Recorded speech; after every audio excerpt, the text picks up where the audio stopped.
श्री शिवाय नमस्तुभयम। दोस्तों, आप सभी लोग जानते हैं कि 10 सितंबर 2025 यानी बुधवार को पड़ रही है संकष्टी चतुर्थी। और दोस्तों, ये वह तिथि है जो भाद्रपद मास में पड़ने वाली सबसे बड़ी तिथि है, क्योंकि ये भाद्रपद मास पड़ने वाली है और इसका बहुत ही बड़ा और विशेष महत्व होता है। पूज्य गुरु जी ने कहा है कि अगर कभी भी मौका लग जाए और भाद्रपद मास की संकष्टी चतुर्थी तिथि को पड़ जाए तो आप लोगों को 3 तुलसी पत्ते वाला उपाय तो अवश्य ही करना चाहिए। इन दोनों का संयोग बहुत ही कम आता है। इसी के साथ में गुरु का अंदर में आज भाद्रपद मास की तातार में किस करके किला जी ने अपनी शिव पुराण कथा में बताया है कि इस दिन आपको एक 3 तुलसी पत्ते वाला उपाय तो आपको अवश्य ही करना चाहिए, क्योंकि ऐसा दिन पूरे साल में सिर्फ एक ही बार आता है। और दोस्तों, आप सभी लोग जानते हो कि बुधवार का अगर सबसे बड़ा कोई उपाय है तो वह 3 तुलसी पत्ते वाला उपाय। तो दोस्तों, भाद्रपद मास की संकष्टी चतुर्थी के दिन आप लोगों को इस 3 तुलसी पत्ते वाला उपाय को जरूर करना। बहुत सारे लोग होंगे जिन लोगों ने इस उपाय को ना किया हो, मतलब पूरा साल निकल गया, उन्होंने किसी भी दिन इस 3 तुलसी पत्ते वाला उपाय को जरूर करना, लेकिन एक शांति तुलसी पत्ते वाला उपाय को ना किया हो। पर दोस्तों, आपके पास एक आखिरी मौका बचा हुआ है जो कि 10 सितंबर 2025 भाद्रपद मास की बुधवार के दिन है। इस दिन आप लोगों को इस वाले उपाय को जरूर कर लेना है, भले ही आपने पूरे महीने भर इस उपाय को ना किया हो। पर अगर आपने इस भाद्रपद मास के संकष्टी चतुर्थी के दिन अगर इस वाले उपाय को कर लिया तो आपको इसको लेकर अपने उपाय को करने का वह फल मिलेगा जिसकी आपने कभी कल्पना भी नहीं करी होगी। इसीलिए आप लोग इस वाले उपाय को एक बार जरूर कर लेना है, ताकि आप लोगों के हाथ से यह मौका ना जा सके और आपको इस उपाय को करने का फल मिल सके। दोस्तों, यह उपाय पंडित जी ने अपनी अभी की ही श्री शिव महापुराण की कथा में बताया है जी। इस उपाय को आज हम आपको बहुत अच्छे से समझाने वाले हैं। इस वीडियो को देखने के बाद इस उपाय को समझने के लिए आपको कोई और वीडियो को देखने की जरूरत नहीं पड़ेगी। तो चलिए दोस्तों, उपाय को शुरू करते हैं। देखिए, ये इस भाद्रपद मास के संकष्टी चतुर्थी के दिन ये इतना खास होता है, इतना महत्वपूर्ण होता है। देखा गया है कभी कभी बड़े बड़े पूजा पाठ अनुष्ठान से जो मनोकामना पूर्ण नहीं होते, वो भाद्रपद मास की संकष्टी चतुर्थी के दिन एक छोटे से उपाय करने से ही आपकी मनोकामना पूर्ण हो जाती है। और बहुत सारे लोगों ने इस उपाय को किया भी है और उनको इस उपाय को करने का फल भी जरूर मिला है। अगर आप लोग भी इस उपाय को करना चाहते हैं तो आप इस उपाय को पहले अच्छे से समझ लेना, सुन लेना, उसके बाद करना। आपको इस उपाय का फल जरूर मिलेगा। और इस उपाय को कर लेने से आपके घर में चाहे किसी भी प्रकार की दुख और समस्या क्यों ना चल रही हो, आपको उसका कारण भी नहीं पता है कि भाई ये समस्या किस कारण से चल रही है, उसका कुछ भी कर्मी है कारण हो सकता है, जैसे पितृ दोष हो सकता है या किसी भी तरह का मंगल दोष भी हो सकता है। तो इस दिन आप लोगों को ये वाला उपाय कर लेना है।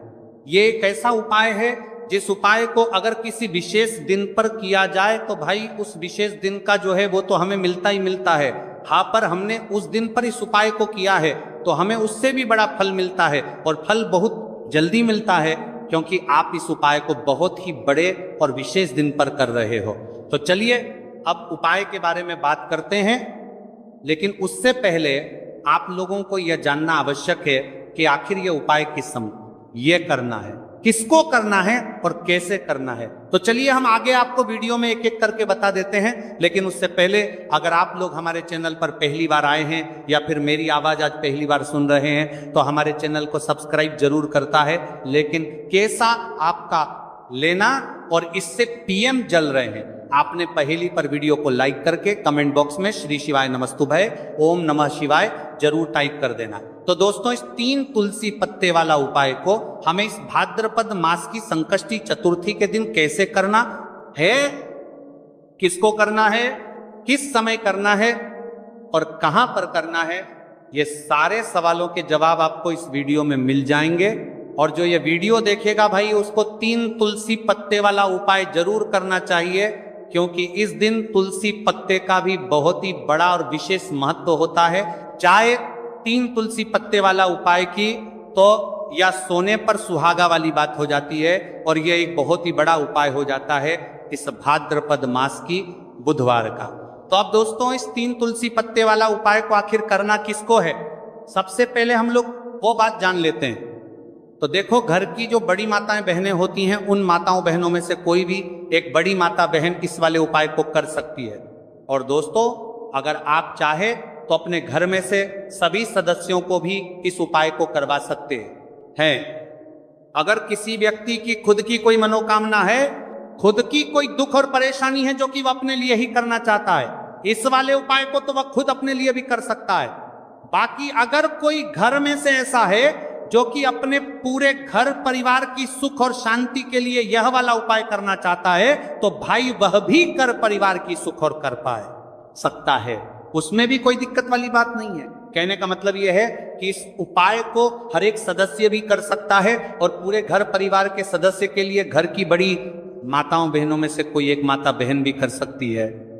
माताएं बहनें अगर घर में उपस्थित ना हो या वह ये वाला उपाय ना कर पा रही हो, तो फिर घर का कोई बड़ा सदस्य भी इस 3 तुलसी पत्ते वाला उपाय को कर सकता है, चाहे फिर वह पुरुष ही क्यों ना हो, उसमें कोई भी दिक्कत वाली बात नहीं है।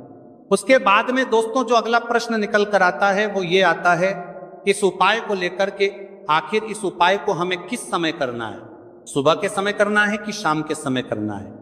तो देखो, इस वाले उपाय को आप लोग सुबह के समय भी कर सकते हो और शाम के समय प्रदोष काल में भी कर सकते हो। अब अगर आप पूछो कि भाई साहब सबसे उत्तम समय कौन रहेगा इस 3 तुलसी पत्ते वाला उपाय को करने का, तो हम आपसे बस यही कहेंगे कि इस उपाय को आप सुबह के समय करेंगे तो ज्यादा बेहतर होगा। बाकी अगर प्रदोष काल शाम के समय भी करेंगे तो भी अच्छा होगा, उसमें कोई भी दिक्कत वाली बात नहीं है। तो अब दोस्तों जो अगली सबसे बड़ी और महत्वपूर्ण बात आती है वह ये आती है कि सुबह अगर हम उपाय को करेंगे तो हमें कितने बजे से लेकर कितने बजे तक के बीच में करना है, और शाम के समय प्रदोष काल में करेंगे तो हमें कितने बजे से लेकर कितने बजे के बीच में करना है। तो देखो, सुबह जितनी जल्दी हो सके आप उपाय को करने की कोशिश करना।